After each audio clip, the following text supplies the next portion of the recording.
Is Shinsuke Nakamura hinting at a WWE return for CM Punk this weekend at Survivor Series in Chicago, Illinois? Well, certainly some fans think so, but has WWE's stance on CM Punk returning to the company possibly changed? And what is the context behind Shinsuke Nakamura's recent promos? We'll let you know the details on that. Plus, speaking of returns this weekend, Randy Orton's return was announced last night on Monday Night Raw, and the reason why WWE didn't keep his return as a surprise has now been revealed. Jim Cornette slams the Texas Death Match between Swerve Strickland and Hangman Adam Page last weekend at AEW Full Gear. TNA Wrestling reportedly made a massive offer to Will Ospreay before he decided to sign with AEW. An update on MJF's injury that he suffered at Full Gear this weekend. Adam Copeland hits back at claims that he is a traitor for leaving WWE for AEW. Matt Riddles' first post-WWE appearance has been announced, and Triple H reveals that the Iron Claw reached out to WWE to help promote the film.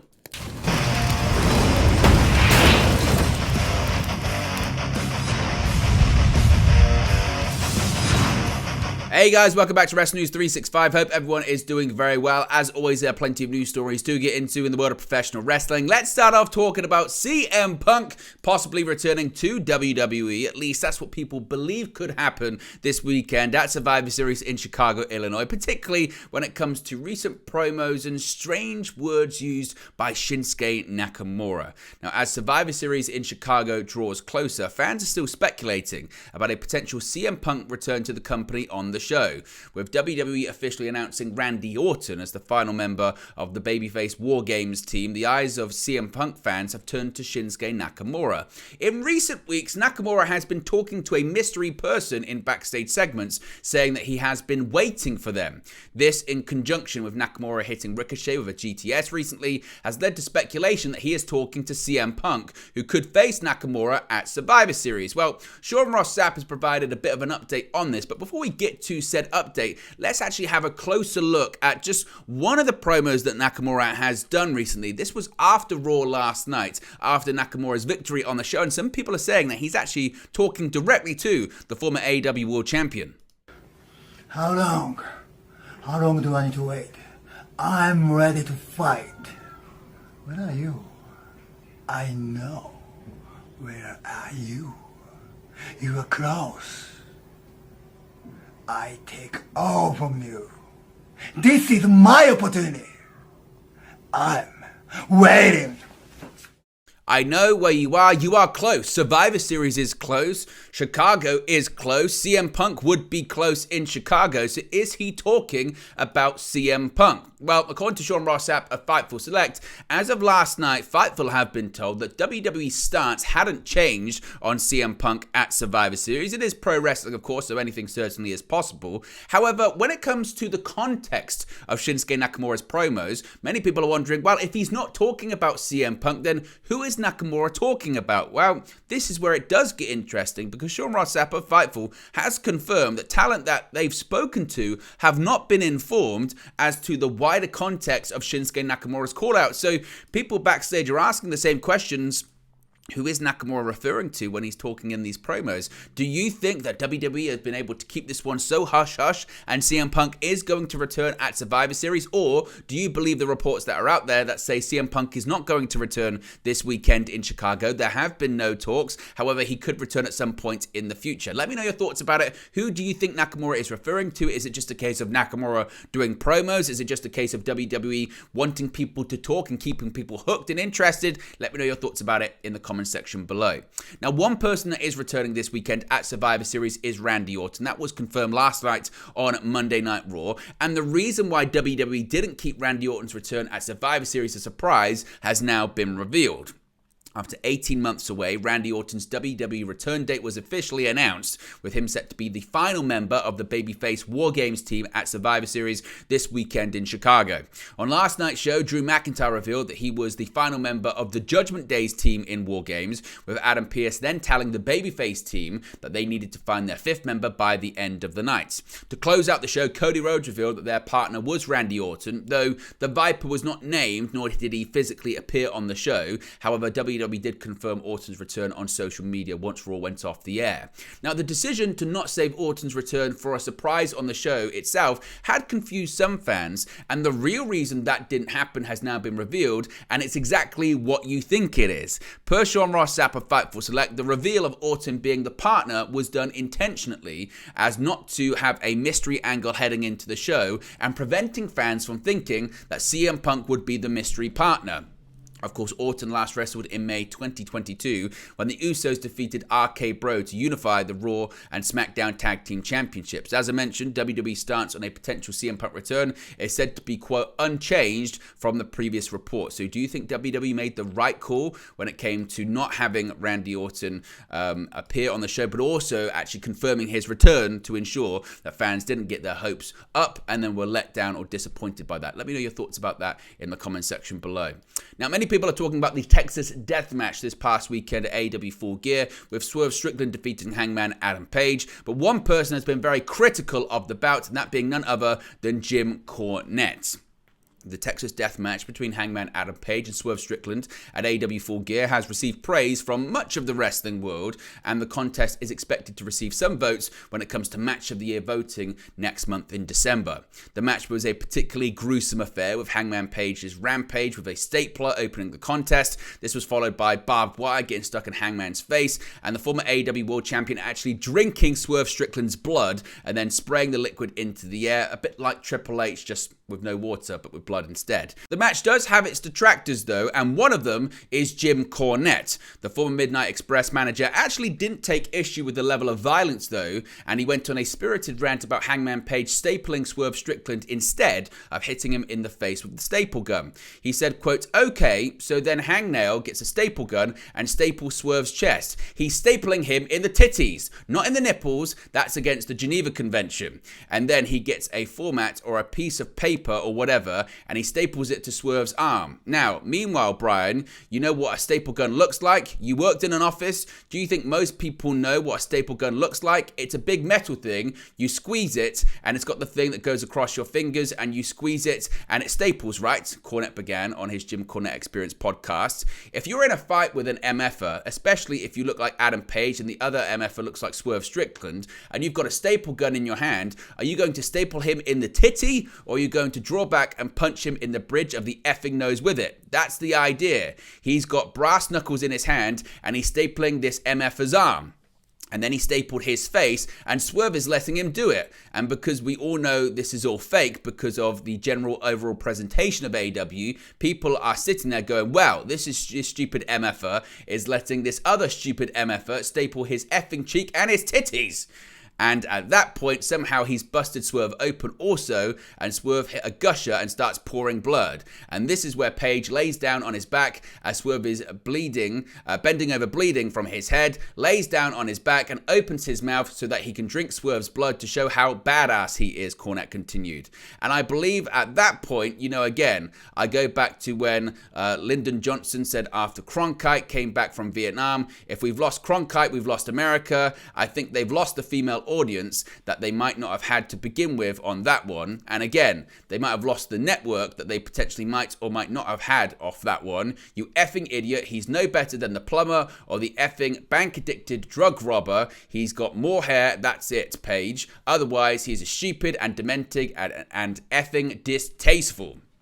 Now, Hangman has sent a message to Swerve Strickland since their match, while Strickland appears reluctant to continue their program at the moment. Swerve picked up the victory in the Texas Death Match after hanging the Hangman and now holds a 2-0 record over the former AEW World Champion. Now, Swerve Strickland has actually since responded to Jim Cornette on social media, and as you can expect, he took the criticism, shall we say, fairly lightly with his comments from Jim Cornette, suggesting that actually Jim Cornette's comments would probably just make people want to view the match more. He posted the following on social media, quote tweeting it by saying, quote, it's like telling kids there's a new insane horror movie out, don't go see it. What's the first thing they're gonna do? Wink face. Essentially suggesting that the criticism will just drive more people to go and watch the bout. Do you agree with Jim Cornette, or do you agree with what Swerve Strickland has said there? Let me know your thoughts about that that in the comment section below. Now, Will Ospreay is All Elite, but it didn't stop other companies from making offers to the aerial assassin. TNA took a swing, but unfortunately, they missed on Will Ospreay. Will Ospreay had made it known that he would be a free agent in February of 2024, and after wrestling a few matches with Impact Wrestling and around the Bound for Glory pay-per-view, Ospreay himself expressed interest in possibly coming to TNA, saying they're in the running for his next home. Previously, TNA/Impact President Scott D'Amore made mention that Anthem Sports is well aware of who Will Ospreay is and that there is continual interest in bringing him in. Will Ospreay continually praised Impact Wrestling's locker room and made it known he wants to return to the company under the TNA umbrella once they actually are rechristened as TNA in 2024. Will Ospreay put all of the speculation regarding his free agency to bed this past Saturday night, though, when he appeared at AEW Full Gear and officially signed a multi-year contract with All Elite Wrestling. Ospreay revealed that he will be finishing up his New Japan Pro Wrestling contract, which ends in February, and then he'll officially be All Elite on the road to Revolution. While speaking at the post-pay-per-view media scrum, Ospreay admitted that he doesn't even know how he was able to sign with AEW before his New Japan deal was up, as that was all left to his reps. It was previously reported that Ospreay received permission from New Japan to explore his options with other companies. Quote, Ospreay noted he wanted to hear everyone out, including Impact, who made him what PW Insider is told was a massive offer before he decided with AEW. So certainly it would appear that Impact did make him a big offer, however he ultimately decided to go to AEW. That's according to PW Insider. Now, speaking of AEW, the world champion MJF legitimately, despite having a kayfabe injury at the weekend, legitimately was injured at AEW Full Gear. MJF suffered an injury during his match with Jay White at Full Gear that saw him needing his hip popping back in after the event. In the previous report on the injury, it was stated that MJF wouldn't miss any television time. The AEW World Champion would, however, be used in a non-wrestling capacity while he heals up. Dave Meltzer has provided further details on MJF's injury on Wrestling Observer Radio, saying, quote, he's dealing with a lot of pain, but he'll be ready for the pay-per-view in December in Nassau Coliseum. Now, the Nassau Coliseum event would be AEW World's End, which is set to take place on December 30, 2023. It was also recently reported that WWE sources believe MJF has quietly re-signed with AEW. In the post-AEW Full Gear press conference, MJF became somewhat emotional, which drew some criticism from some and some praise from others. Nevertheless, MJF doesn't look like he's going to miss any TV time, but he won't be resting for the foreseeable future. Now, Adam Copeland has hit back at people who called him a traitor for leaving WWE after going to AEW. Now, the former Edge began his WWE career in May 1996, entering into a developmental contract in 1997, and would remain faithful to the company until his contract expired on September 30, 2023. On October 1st, would see Copeland make his AEW debut under his own name at WrestleDream, coming face-to-face with Christian Cage. In the wake of his AEW appearance, he would be accused of being a traitor by some on social media, fans critical of his decisions to go to AEW. The WWE Hall of Famer would explore the accusations that he's a traitor on the Adrian Hernandez podcast, saying, quote, you know, it's interesting, just in terms of, I guess, how people have like almost a brand allegiance or team allegiance kind of thing. For me, I knew there was going to be some fan base in switching companies that said, oh, he's a traitor, but man, nobody's a traitor. We left on great terms. Copeland would go on to reflect how actor Paul Newman was able to work for more different studios, saying, quote, and for me, here's how I look at it. Paul Newman did movies for Paramount. He also did movies for MGM. Did you not watch them because they were MGM? And you have this really, really like strong opinion on Paramount films? He would go on to discuss things he is currently doing with AEW and how excited he is about what's to come, concluding, quotes, like, that's what we're talking about here, right? For me, I'm doing all I ever wanted to do, and I'm getting a chance to do it again after I was told I would never do it again. I get to do it with my best friend. I get to look at a whole new roster of opponents. That to me is exciting. And to be able to get as excited as I am at 50 years old, why wouldn't I do that? So he pushes back on people saying he's a traitor. What do you think about those comments? Are they overblown? Is this the problem with pro wrestling social media at the moment, with people being so loyal and so adverse to someone else going to a different company or a different brand? Do they need to get over it, or are they justified with what they're saying? Let me know your thoughts about that. Now, Matt Riddle, his first post-WWE wrestling appearance has been announced. The next wrestling appearance for former WWE superstar Matt Riddle has now been revealed, with Riddle announced for an upcoming tour, with Riddle let go by WWE during the September round of cuts. There's been a lot of speculation about Riddle's future. The former WWE United States Champion has now been announced for the 2024 MCW Winter Blast event, which will take place on February 3rd, 2024. MCW Pro Wrestling shared a poster featuring Riddle on Twitter, which can be viewed on the screen right now. MCW captioned the post by saying, "Bro, former WWE superstar Matt Riddle joins the 2024 MCW Winter Blast tour in Hollywood, Maryland on Saturday, February 3rd. Meet Matt Riddle, NWA stars The Brian Idol, The Real N Markova, and all your favorite MCW Pro Wrestling stars at the pre-show meet and greet." Riddle was previously announced for the World Classic Professional Big Time Wrestling's Reunion 3 Cavalcade of Legends show in March 2024. So Riddle's post-WWE career begins with that. Finally, the Iron Claw. So many people are talking about the Iron Claw film, and actually Triple H, WWE's chief content officer, has opened up on it as well. The Iron Claw is an upcoming film based on the life and tragedy of the Von Erich family. The film was written and directed by Sean Durkin. The film stars Zac Efron, Jeremy Allen White, Harris Dickinson, and more, including MJF, who is an executive producer on the film as well. Appearing on the Greg and the Morning Buzz, Triple H was asked if WWE had any involvement in the film. He said, quote, "We did not. They came to us recently looking to do some promotion with us, and they were trying to screen it for us a few weeks ago, and we had an international tour going on and a PLE in Saudi. We couldn't make it work. I'm excited to see it. I've heard it's very good. I listen to Michael Hayes complaining to me all the time how they made a movie with him in it and he never signed off on it or agreed to be in the movie. That's his point of view. It's an amazing moment in the industry, that whole thing and the fascination with it. For me, I hope they don't dwell. There's so much positive in our business in so many ways, yet a lot of the times, no different than anything else in life, people want to focus on negative moments. It's a tragedy, the family. I just hope that it's done well. I heard it is. I heard that it's done in a way that it's not negative, not a downer, but just tells you about the perils of that stuff. It's done in that manner. If it's done in that manner, I think it's great. If it's just sensationalized hatchet job on a tragedy in a family that could have been surrounding a lot of different businesses, I hope that's not it." As I mentioned, AEW World Champion MJF is also listed as one of the executive producers on the film as well. The Iron Claw will be in theaters on December 22nd. But there you go, guys. This latest pro wrestling news for you. Be sure to smash a like on the like button. Be sure to subscribe, bottom right-hand corner. As always, let me know your thoughts in the comment section below, and I'll speak to you again very, very soon.